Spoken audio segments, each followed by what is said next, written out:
మనం పేర్ల పండుగ హడావుడిలో ఉన్నాం. ఆ విజువల్స్ చూస్తూ ఉన్నాం.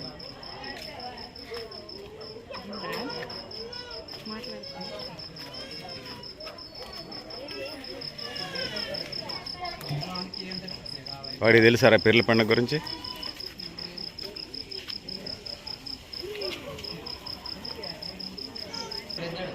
పేర్ల పండుగకి సంబంధించినటువంటి విజువల్స్ మనం చూస్తూ ఉన్నాం. జనరల్గా ఎన్ని రోజులు? 9 రోజులు జరుపుతారా?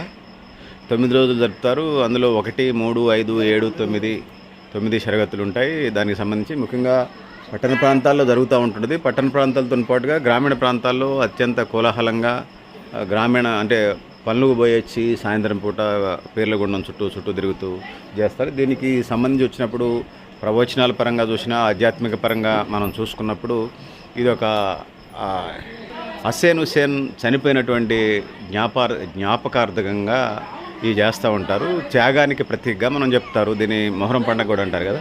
దీన్ని మొహరం పండుగ అంటారు. త్యాగానికి ప్రతీకగా మనం చెప్పొచ్చు. ముఖ్యంగా భారతదేశంలో ముస్లిం సమాజానికి సంబంధించి వచ్చినప్పుడు రంజాన్ పండుగ, బక్రీద్ పండుగ తర్వాత అంత ప్రయారిటీ కలిగినటువంటి ఫెస్టివల్గా దీన్ని మనం మొహరం పండుగను కూడా అంత పెద్ద ఎత్తున ముస్లిం సమాజం కాకుండా పేర్ల పండుగకు సంబంధించి మిగతా హైందవ సమాజం కూడా ఇందులో భాగస్వాములు అవుతుంటారు. వాళ్ళ పండుగలాగా జరుపుకుంటారు. సో ఆ విధంగా హిందూ ముస్లిం బాయ్ అంటే అక్కడి నుంచే వచ్చిందని ఒక విధంగా చెప్పొచ్చు. ఆ విధంగా కులమతాలకు అతీతంగా గ్రామీణ ప్రాంతాలు చేస్తుంటారు. ముఖ్యంగా హిందూ సమాజంలో కూడా సైదులు, సైదా ఇట్లా పేర్లు పెడతా ఉంటుంటారు. సో వాటికి సంబంధించినటువంటి హుస్సేన్ పేరు, ఇవన్నీ పేర్లు కూడా పెడతా ఉంటారు హిందువులకు సంబంధించినటువంటి సమాజంలో కూడా. సో అంత ప్రాశస్త్యం అయితే ఉన్నది. కొన్ని రాజకీయాలు అవి పక్కన పెట్టేద్దాం.